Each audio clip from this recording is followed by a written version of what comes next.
नमः संस्कृता मित्राणि। तो मित्रों, आज हम बिहार बोर्ड के 8वीं कक्षा के संस्कृत का हम 9वां पाठ का प्रश्नोत्तरी करने जा रहे हैं। इससे पूर्व के एपिसोड में मैंने इस 9वां पाठ का संपूर्ण पाठ का मैंने हिंदी अनुवाद कर लिया। आज के एपिसोड में हम इसका प्रश्नोत्तरी कर लेंगे।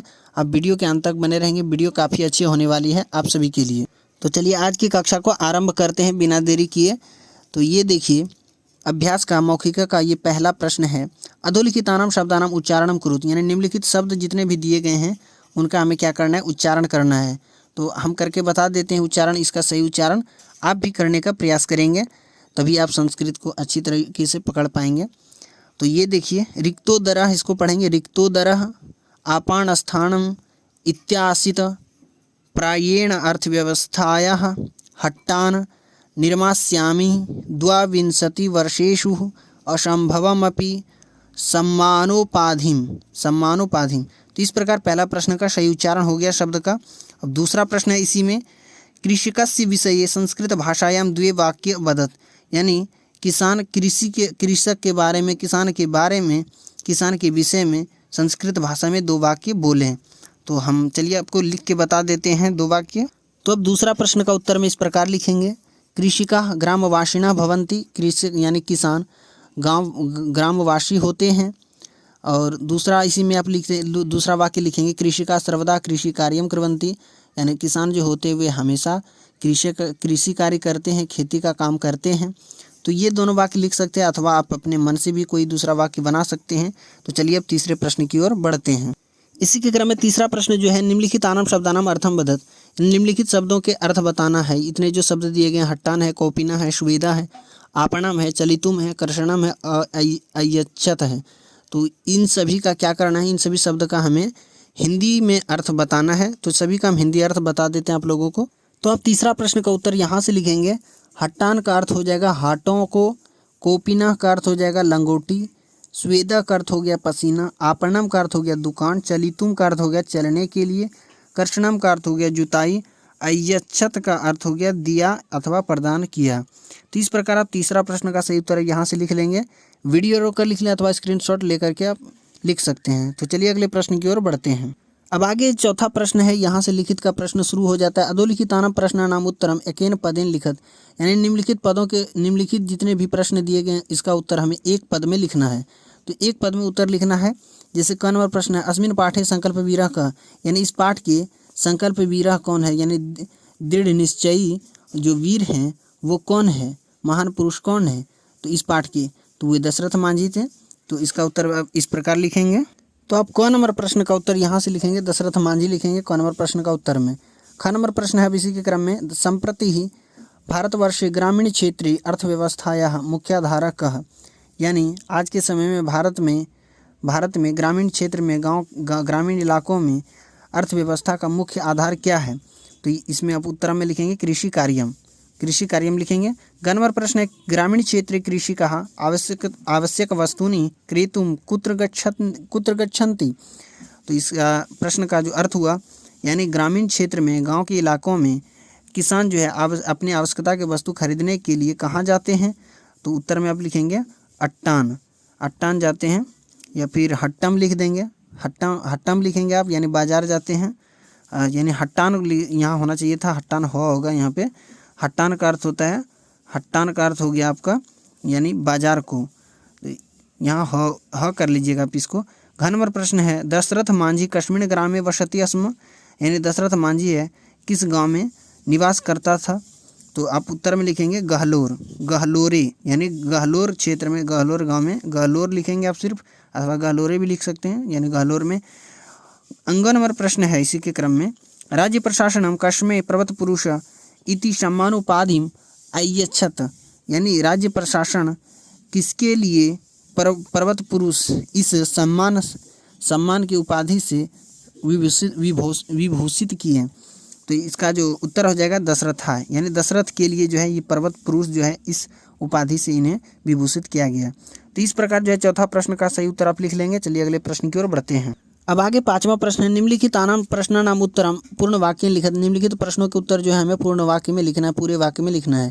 क नंबर प्रश्न है, दशरथ मांझी कीदृश आसीत्, यानी दशरथ मांझी कैसा था, ये क नंबर प्रश्न है। तो इसका उत्तर आप इस प्रकार लिखेंगे, तो 5 का क का उत्तर आप यहाँ से लिखेंगे। दशरथ मांझी परिश्रमी दृढ़ संकल्प च आसित, यानी दशरथ मांझी मेहनती और दृढ़ निश्चयी थे। तो इस प्रकार ये 5 का क का उत्तर हो गया। अब आगे है 5 का ख नंबर प्रश्न है, ये दशरथ मांझी महोदयस्य ग्राम कुत्र स्थित आसित, यानी दशरथ मांझी महोदय का जो गांव है कहाँ स्थित था। तो अब 5 का ख नंबर प्रश्न का उत्तर यहाँ से लिखेंगे। दशरथ मांझी महोदयस्य ग्राम राजगीर पर्वतमालायाः मध्ये स्थित आसित, यानी दशरथ मांझी महोदय का जो गांव था, गांव राजगीर पर्वतमाला क्षेत्र के मध्य में बीच में स्थित था। तो इस प्रकार ये हो गया ख नंबर प्रश्न। ग का है, कयोः स्थानयोः मध्ये पर्वतस्य संकीर्ण मार्ग बाधा रूपासित, यानी किस स्थान के बीच में जो है पर्वत का जो है सांकरा रास्ता बाधा रूप था, बाधा को उत्पन्न करता था।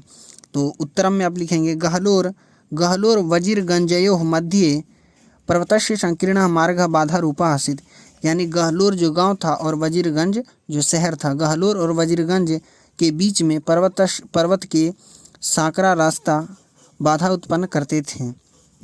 घ नंबर प्रश्न है इसी के क्रम में, कम प्रति ग्रामीणाः जनाः उपहासं कृतवन्तः, किसके प्रति जो है ग्रामीण लोग जो थे मजाक किए थे। तो उत्तरम में आप लिखेंगे दशरथ मांझी महोदयं प्रति ग्रामीणाः जनाः उपहासं कृतवन्तः, यानी दशरथ मांझी महोदय के प्रति जो है ग्रामीणवासी वो मजाक किए थे, इन्हें जो मजाक उड़ाए थे इसका। अंग नंबर प्रश्न है, देशस्य उदाहरणेन का शिक्षा मिलति, यानी दशरथस्य उदाहरणेन का शिक्षा मिलती, यानी दशरथ के उदाहरण से क्या शिक्षा मिलती है। तो अंग नंबर प्रश्न का जो आप उत्तर लिखेंगे वो इस प्रकार है, दशरथस्य उदाहरणेन शिक्षा मिलति यत् कोऽपि जनः दृढ़ेन संकल्पेन कठिनं कार्यं कृत्वा यश लभते, यानी दशरथ के उदाहरण से शिक्षा मिलती है कि कोई भी लोग अपने दृढ़ निश्चय से, दृढ़ संकल्प से कठिन कार्य को भी करके यश प्राप्त कर सकता है। ये हो गया अंग नंबर प्रश्न का उत्तर। अब आगे है 4 नंबर प्रश्न है, कस्या कष्टम दृष्ट्वा दशरथ संकल्पम कृतवान, यानी किसके कष्ट को देख करके दशरथ जो है संकल्प किए। तो उत्तर में आप लिखेंगे पत्न्याः कष्टम दृष्ट्वा दशरथ संकल्पम कृतवान, यानी पत्नी के कष्ट को देखकर दशरथ जो है संकल्प किए। तो इस प्रकार जो है आप 5वां प्रश्न का सही उत्तर लिख लेंगे। चलिए अगले प्रश्न की ओर बढ़ते हैं। अब आगे 6ठा प्रश्न है, मंजूषाया उचित पदानि चित्वा वाक्यानि पूरयत, यानी बॉक्स से जो है उचित शब्द को चयन करके, उचित पद का चयन करके हमें इस रिक्त स्थान में, खाली स्थान में सही भरना है, कौन किस में भराएगा। तो चलिए हम सभी का आसानी से भर के बता देते हैं आप लोगों को। तो अब 6 का क नंबर में कृषिरेव भरेंगे। ग्रामेषु प्रायेण अर्थव्यवस्थायाः आधारः कृषिरेव वर्तते। ख नंबर में भरेंगे तस्य ग्रामस्य आपण स्थानम वजीरगंजे आसीत्, यानी वजीरगंजे यहाँ पे भर देंगे। क नंबर है गहलोरात् वजीरगंजस्य मार्गः अल्पीभूतः, यहाँ पे भर देंगे। और घ नंबर है उभयोः स्थानयोः मध्ये पर्वतस्य संकीर्णः मार्गः बाधारूपः अभवत्, यानी संकीर्णः मार्ग भर देंगे, संकीर्णः हो जाएगा। अंग नंबर है तस्य ग्रामः राजगीर पर्वतमालायाः, भर देंगे यहाँ पे एक भागे अवर्तत। 6 नंबर में उटज प्रधाने ग्रामे गहलोर नामके कश्चित् कृषि श्रमिकः निवसत। 6 नंबर है तस्य नाम दशरथ मांझी आसीत्, उसका नाम दशरथ मांझी इति आसीत् या था। तो इस प्रकार आप 6ठा प्रश्न का सही उत्तर आप भर लेंगे। चलिए अगले प्रश्न की ओर बढ़ते हैं। इसी के क्रम में आप 7वां प्रश्न, अधोलिखितेषु पदेषु प्रयुक्तां विभक्तिं वचनं च लिखत, यानी निम्नलिखित जो पदों में प्रयुक्त विभक्ति और जो प्रयोग हुआ है विभक्ति और वचन का हमें लिखना है। जैसे ग्रामेषु में कौन सा विभक्ति और कौन सा वचन का प्रयोग हुआ है, इस प्रकार हमें सभी का लिखना है। तो अब 7वां प्रश्न का सही उत्तर इस प्रकार लिखेंगे, इधर पद दिए गए हैं। जैसे ग्रामेषु में सप्तमी विभक्ति बहुवचनम का प्रयोग हुआ है, सप्तमी विभक्ति में आप लिखेंगे सप्तमी, वचनम में आप लिखेंगे बहुवचनम। ख नंबर में दुर्बलकायः, इसमें प्रथमा लिखेंगे विभक्ति में, एक वचनम लिखेंगे वचनम में। इसी प्रकार है ग नंबर है क्षेत्राण नाम में षष्ठी विभक्ति बहुवचन का प्रयोग हुआ है। घ नंबर है तस्मात् में पंचमी विभक्ति एक वचन का प्रयोग हुआ है। नामना में तृतीय विभक्ति एक वचन का प्रयोग हुआ है। तस्य में षष्ठी विभक्ति एक वचन का प्रयोग हुआ है। पर्वतस्य में षष्ठी विभक्ति एक वचन का प्रयोग हुआ है। तस्मिन् में सप्तमी विभक्ति एक वचन का प्रयोग हुआ है। तो इस प्रकार आप 7वां प्रश्न का सही उत्तर आप वीडियो रोक कर लिख ले अथवा स्क्रीनशॉट ले सकते हैं। अगर आपको वीडियो अच्छी लग रही हो तो आप लाइक जरूर करेंगे। अब आगे है 8वां प्रश्न, अधोलिखितानि पदानि आधृत्य वाक्यानि रचयत, यानी निम्नलिखित जितने भी पद दिए गए हैं इसी पे आधारित वाक्य का रचना करना है। संस्कृत में हमें वाक्य बनाना है इन सभी पदों का प्रयोग करके। तो चलिए हम सभी का करके बता देते हैं। तो अब 8वां प्रश्न का उत्तर यहाँ से लिखेंगे, सर्वदा अहम सर्वदा पठामि, मैं हमेशा पढ़ता हूँ। तो ये आप ये वाक्य बनाएंगे अथवा कोई और भी आप बना सकते हैं अपने मन से। मैंने आपके लिए सरल से सरल वाक्य लेके आया हूँ। कृषिका का बनाएंगे आप, कृषिका कृषि कार्यम करोति, यानी किसान जो है खेती का काम करते हैं। इसी के क्रम में है उभयो, गंगा उभयो तटयो नगराणि सन्ति, गंगा के दोनों तट पर दोनों किनारे पर शहर हैं। इसी के क्रम में है ग्रामेषु, ग्रामेषु परिश्रमी जना वसन्ति, गाँव में मेहनती लोग रहते हैं। अतीव, सः अतीव अलसः अस्ति, वह बहुत ही आलसी है, वह बहुत आलसी है। तो इस प्रकार 8वां प्रश्न का सही उत्तर आप यहाँ से लिख लेंगे। चलिए अगले प्रश्न की ओर बढ़ते हैं। अब आगे जो 9वां प्रश्न है, सुमेलनम कुरुत, सही मिलान करना है, यानी कि जाता है। जाता देखिए इसमें जन धन कत में मिल जाएगा, दृष्ट है तो दृष्ट किस में मिल जाएगा, दृष्ट धन कत में मिल जाएगा 5 में। नित्वा है, नि धन कत्वा में मिल जाएगा। कृत्वा है तो कृ धन कत्वा में मिल जाएगा। गत्वा है, गम धन कत्वा में मिल जाएगा। दृष्टवा है तो दृष्ट धन कत्वा में मिल जाएगा। तो हम सभी को मिला के आप लोगों को बता देते हैं। तो आप 9वां प्रश्न का सही मिलान इस प्रकार कर लेंगे, क का 2 में मिलाएंगे, ख का 5 में मिलाएंगे, ग का 1 में मिलाएंगे, घ का 6 में मिलाएंगे, अंग का 4 में मिलाएंगे और च का 3 में मिलाएंगे। तो इस प्रकार सही मिलान हो गया। अब चलिए 10वां प्रश्न की ओर बढ़ते हैं। अब आगे जो 10वां प्रश्न है, अधोलिखितानाम पदानाम संधिम संधि विच्छेदम वा कुरुत, यानी निम्नलिखित पदों के जो संधि में नहीं है उसका संधि करना है और जो संधि में है उसे संधि विच्छेद करना है। तो सभी का हम जितने भी इसमें दिए गए हैं सभी का हम संधि और संधि विच्छेद करके बता देते हैं आप लोगों को। तो अब 10वां प्रश्न का उत्तर यहाँ से लिखेंगे, यदि धनापि था तो यद्यपि बना, और चासित था तो ख नंबर में तो चा धन आसित इसको करेंगे।